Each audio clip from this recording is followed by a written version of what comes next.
All right, so welcome back in. Today we're going to dive into stablecoins, how all of the market may be impacted by the aftermath of Luna.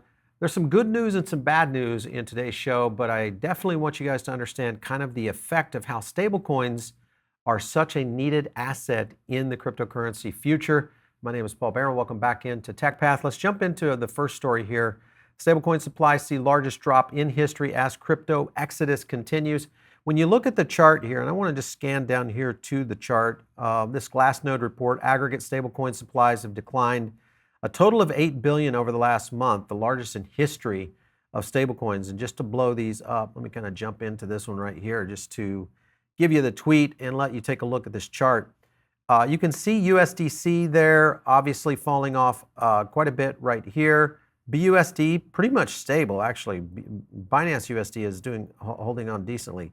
DAI, not well used, but also in decline. And obviously the overall is in severe decline. And then of course the red line right there being USDC, which is an aggregate of all of the stablecoins. So I think the key here is that as we see stablecoins kind of flowing into the market, and I think the issue is if we don't see more and more pressure on these stablecoins, possibly regulation that would help investors feel more and more comfortable with this. I'm kind of curious though, and maybe you guys can leave your notes in the comment. Are you holding more of your liquid reserves in stablecoin or in US dollars? Kind of curious as to how you guys are approaching that. I can tell you where I am right now, mostly in stablecoins right now. Obviously I own a lot of assets, but stablecoin is really kind of the core of what I'm waiting for, mainly dry powder, to be in a position to really take advantage of some of what I think is going to be more continued bear market action. This right here, of course, is the piece on Bitcoiner Max Keiser slams Luna, calling it a great example of all the DeFi scams. And really it's back to the point of just how USDT or UST really has caused quite a problem in terms of the overall condition of the market. And at a time in which the market did not need these kind of pain points, this has been a situation that is really, I think, kind of put a lot of not only crypto enthusiasts on their back heels, but also just kind of the futurists that look at crypto and Web3 as where we could go if we're seeing these kind of mistakes and these kind of situations with what we saw with Luna. It could be a scenario. Just to kind of jump into this, anti-crypto media is milking UST for all it's worth. I've seen a few unfair critiques this week, acting like all of crypto is just one big algo stable. Annoying but expected, and that's kind of what I see. And again, I'm not rushing to leave stablecoins. I still believe these are the core of how the industry is going to grow. We'll continue to see more integration of these stablecoins in, and I'll get into that here in a bit in the video today, because it does show quite a bit. One thing though that people are looking at is, and you have to go back and look at the Luna situation, because one, you have to learn from these things. And this has happened before. We've seen this in all sorts of industries. You look at this piece right here, another Terranos. If you guys don't know what Terranos is, search this. It's Elizabeth Holmes. She had basically a blood test system that was designed to revolutionize everything from, the blood testing modules that Quest, and I can't remember the other company that does it, but Quest is one of the biggest.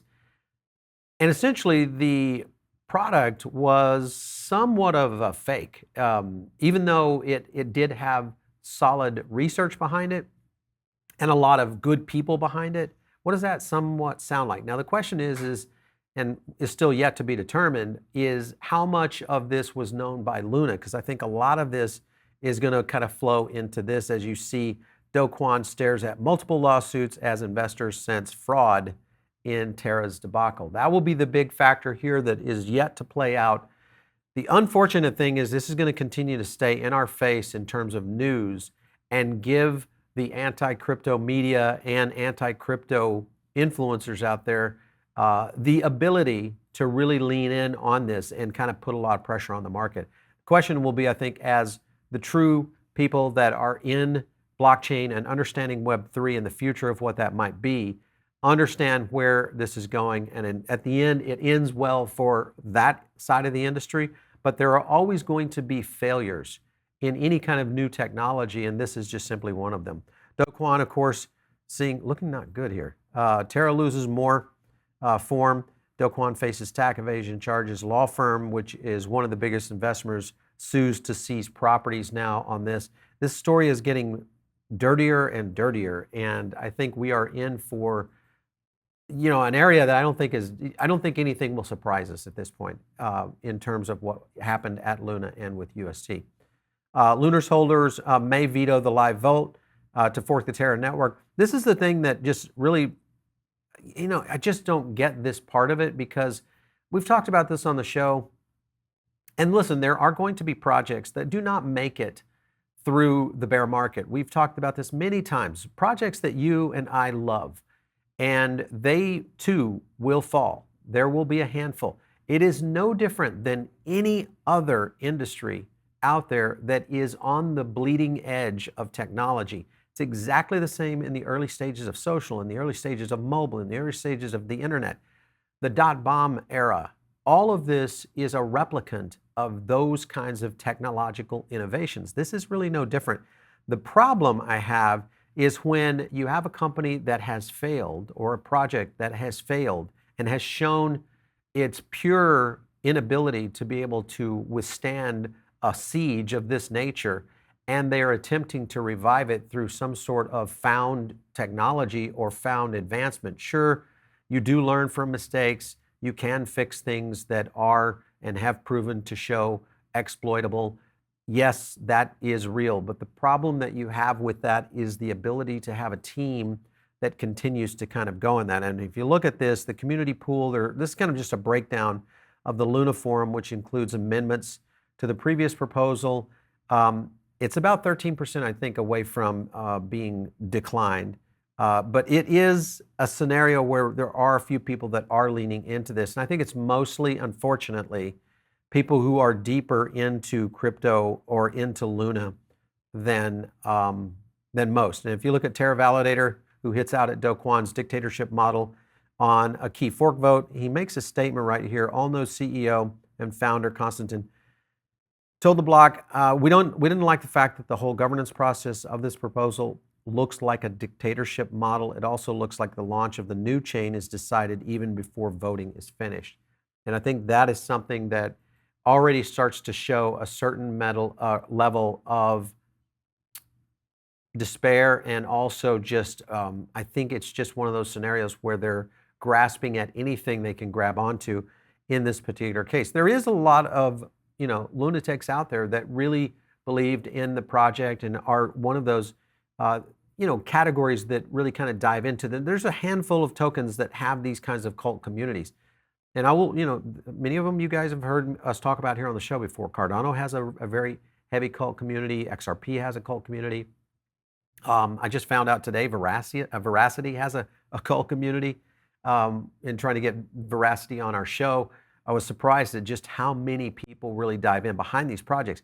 This is something that I recommend to all of you. If you're new to crypto right now, and maybe you're watching our show for the first time, the first rule of this game, and it's the first rule of even any investing game, never fall in love with the asset. The asset is the means to an end. So the asset may do well for a while and then eventually fall off. This happens in stocks. This happens in real estate. This too will happen in crypto. And you have to understand that from the get-go.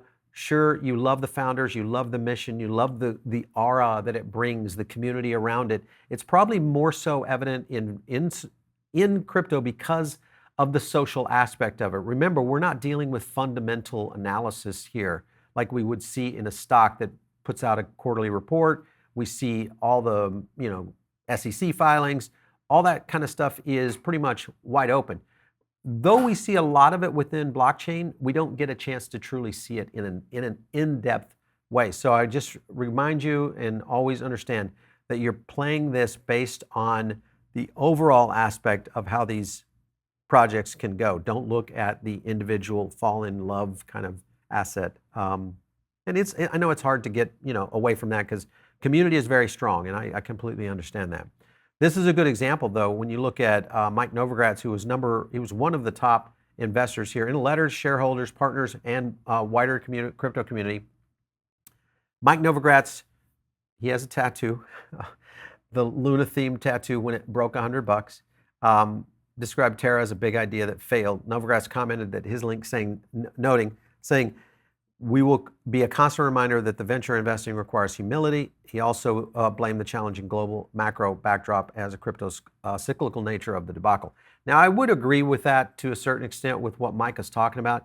There's a lot of third layer implications that are really causing a lot of pain on this particular bear cycle within crypto, because we haven't seen these kind of things apply into a down market before. And what I'm talking about is a global conflict in Ukraine, a rising inflation rate, a absolute ridiculous amount of money printing in a very unsecure and unsustainable fashion, and then a recession that essentially is looming on top of us, which I believe we are already in. So I think this is going to be one that does not continue to play out well. All right, so I want to kind of go over here to the whole burning of Luna, which was a trend that was kind of leading in here. You know, why is burning Luna trending? You can kind of see a little bit, but CZ kind of hits it on the head right here. Personal opinion, not financial advice, of course. This won't work. Forking does not give the new fork any value. That's wishful thinking. One cannot void transactions after an old snapshot, both on and off chain exchanges. Where is all the Bitcoin that was supposed to be used as reserves? This is a big question that a lot of people are asking now. So this will be a continued fight, I think, within the ecosystem. And again, this goes back to my point. You kind of see here, you know, we want burnt Luna. This is a good example of why this thing was trending just a little bit. But again, I think the scenario that we are going to be seeing and facing over a short period of time here is that initial phase of reality check setting in. Then we're going to see that whole, I think it's the 7 steps of despair that you have to go through to cycle through a major loss like this. And it does happen to a certain extent within this area. There's going to be times of, you know, extreme, you know, not only sadness, but also just the issue of not happy with what and who kind of imposed this upon the industry. So I think the key here right now is we have to look at the opportunities that Web3 still brings to the plate. And it's one of those things that will continue to grow, and we will see others fall with it. So it's just a matter of time before it happens. But the key here is that the overarching opinion and overarching strategy and technology is still moving in the right direction of where this is going. BNB Chain offers another lifeline to Terra's ecosystem project. So again, trying to rebuild that ecosystem. Binance will welcome a migration effort and offers to support the projects of Terra Luna's ecosystem following this month's unraveling, obviously we know. And I think this will be the key here, because there are a handful of projects that are of significant value and have some pretty amazing teams within it. And I think if we could get something within those projects in terms of convergence to another chain like BNB, I think this is a good move. Though at the same time, I'm also skeptical a little bit of what CZ is up to here in the essence of let's kill this, because there is an ecosystem up for grabs here.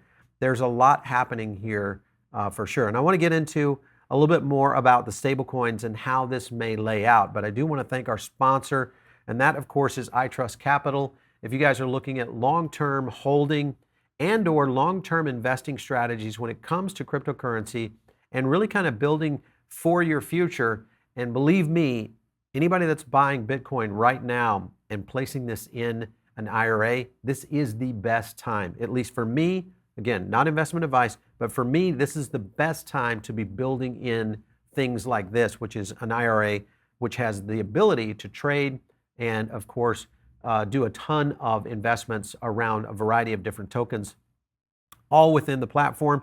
Over 5 billion in transactions, 125 million they raised this last year, 1.3 billion in value. Again, that goes back to making sure that anytime you are investing, invest with someone who's a big player and is going to be there through a bear market. So iTrust Capital, definitely one.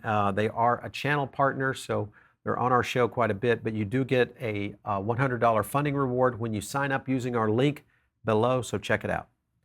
All right, let's jump over here to this little story right here. Spooked by stablecoin collapse. Investors are fleeing DeFi. You can kind of see some of the notes here of where this is going. The algorithm's, obviously UST on exchanges lost its dollar peg.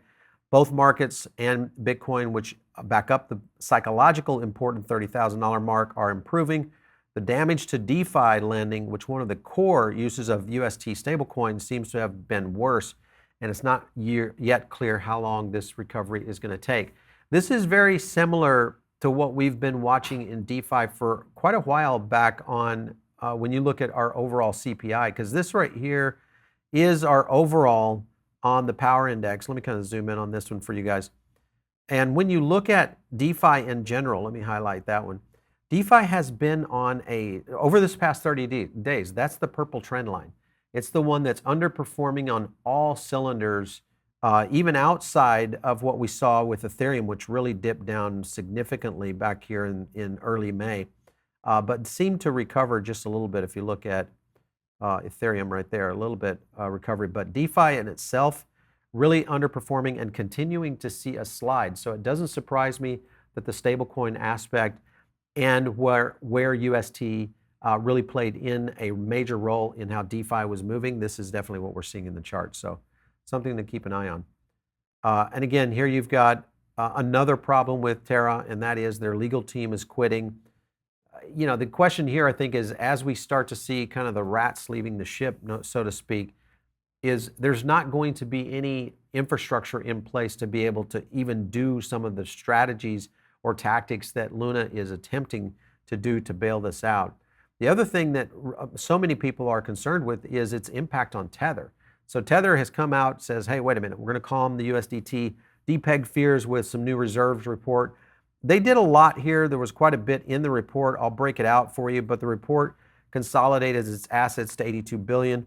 I want to show you the report itself because there's a breakout right here of the breakdown of their current assets. And I was actually surprised and pleasantly surprised by this data. And that is commercial paper still at 20 billion, cash and bank deposits at 4 billion. The one that really impressed me was the US Treasury bills, which was 39 billion right here. So holding in a subtotal of 70 billion, a little bit of secured loans, some corporate bonds, and some other investments in digital tokens, which I would take that out. So I'd pull that 5 billion off that $82 billion number, and I would stick that somewhere around 77 billion. And if you look at the market cap right here of Tether, it's right there. Market cap holding at 74, total circulating holding at 74. So it's, in essence, it's over collateralized at this point. Now, commercial paper is a problem. Some CDs are probably okay, depending on what those are, but this is something that they have been, or Tether has been trying to do in terms of offsetting that with utilization of US Treasury bills, which I think is going to be a continued model for them to kind of go forward. So this is a good sign for USDT and a good sign, I think, in general for how stablecoins can continue to flow into the market. The other thing that I look at that is a good sign right here is this news right here. FTX US launches FTX stocks offering trading on US listed equities and ETFs. So this means private beta of zero fee stock trading now open to select FTX stock US waitlisted users. This means some pretty cool things because it will help stabilize things like USDC. In fact, they even talk about it. The release of the stocks marks the first time in the industry history that retail brokerage accounts can be funded with fiat-backed stablecoins such as USDC via partnership with FTX US, in addition to the standard USD deposit methods of wire transfers, ACH. So it essentially takes USDC and puts it on the same level in terms of valuation as regular US dollar, which is coming right over from your banks, whether through its wire transfer and ACH. This is big news because it does help create that stability around what we need in terms of stablecoins, and it will, I think, appease a lot of regulators in seeing how this transition can to occur. The question will be do we see more and more of this starting to roll in this? Robinhood, of course, talking about their DeFi wallet. USDC, most likely, based on what we've seen so far, is going to be the stablecoin of choice. That I think will be a continued bolster of USDC. And at some point, we're going to see a USDC merger, I think, with maybe the US dollar at some point. Whether the United States gets into the digital dollar, kind of already there, but in a sense to where it can tie into a true smart contract, Ethereum-based model, this could be the angle in which all of this starts to occur. So end of the story is that, yes, UST, big black eye on the industry, big black eye on algorithmic stablecoins. I think that will be a situation that may not play out in the future. But the fact that we've seen both USDC and Tether both respond in a very positive way, I think this is a good news for the industry. It's sad that it's happening in a time in which we've seen so much other pressure, because I think had this happened even in a bull run, probably would have been swept under the rug. Right now, so many people are looking for anything they can to help drive this market down, and the FUD is real. There is a lot of people, I think, at work here. So just keep your blinders on, try to stay focused on where you're and what you're doing from an investment standpoint. Remember, these market movers are really designed to do one thing, and that is deliver you guys some data, give you some insights that we're really working from our side of the plate. Hopefully, it's something that you can use in your own strategies and how you build your own portfolio, but not investment advice. Anyway, you guys are listening in over on the podcast right now. Best thing to do is jump over here to the YouTube channel. This is the best place for both notifications of live content, but best of all, you get a chance to see all the charts, catch all the interviews, and you know what? You can join the Diamond Circle. It's free. Just click the link below. Of course, if you want to reach me, it's out on Twitter, @PaulBear, and we'll catch you next time right here on TechPath.